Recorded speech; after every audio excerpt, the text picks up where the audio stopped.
I've seen this movie before.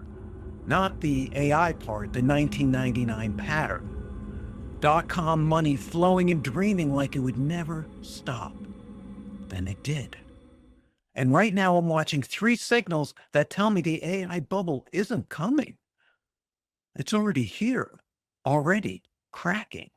I remember the dot-com crash took from 1997 to about 2000, and this one, which is based primarily on generative AI, started with ChatGPT in late 2022, early 2023. I was there in dot-com. I watched people mistake hype for value. Let me show you what I'm seeing. Let's start with the money. Now, during the dot-com time, I had a big company. We got a call from a CEO for an advertising campaign.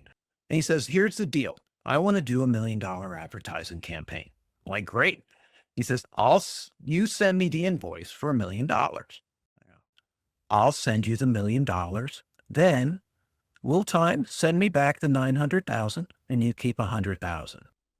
It's on the books, would make the company flush, his company, and make his investors happy for whatever reason. I said no. I don't like these kind of games. They don't tend to end well. Some people said yes. Things got messy legally. Now watch OpenAI, Nvidia, and AMD, and the stock partnerships I'm about to tell you about. Because they remind me a lot of that odd CEO calling me and saying, hey, money for nothing. So OpenAI locks in massive Nvidia chip orders. They're going to order them anyway. Nvidia, future chip orders, locked in revenues, stock confidence play. We're talking 100 billion future commitments. That's not a buy. That's a forward bet. AMD gets a little different play. So where one says, hey, I'll give you 100 billion, you buy my chips. AMD, which also makes chips, gets a commitment from OpenAI, who doesn't have the money to back the commitment.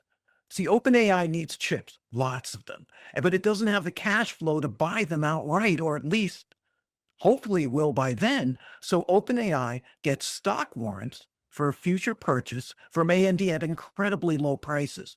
Basically, when the AMD stock goes up, OpenAI hopefully can cash in on them, buy the chips from AMD, and sell the shares at a profit, and use that cash to actually buy the chips.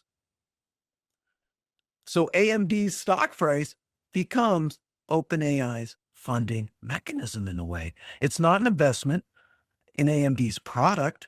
It's a bet that AMD's stock rises because the AI hype story keeps going on, and OpenAI's survival depends on that stock staying inflated long enough to convert warrants into cash, into chips.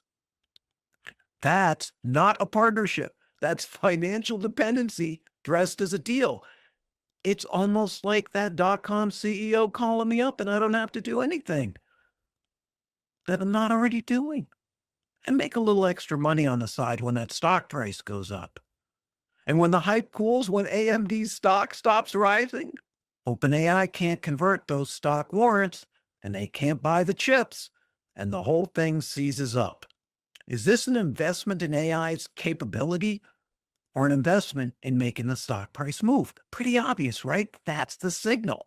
In dot-com, we called it financial engineering. Today, it's like strategic partnerships, acqui-hires, people buying companies, this strange shuffling of the appearance of money, but no money actually going around. And when that happens, and it's happening big time, that's a signal that things are starting to crack.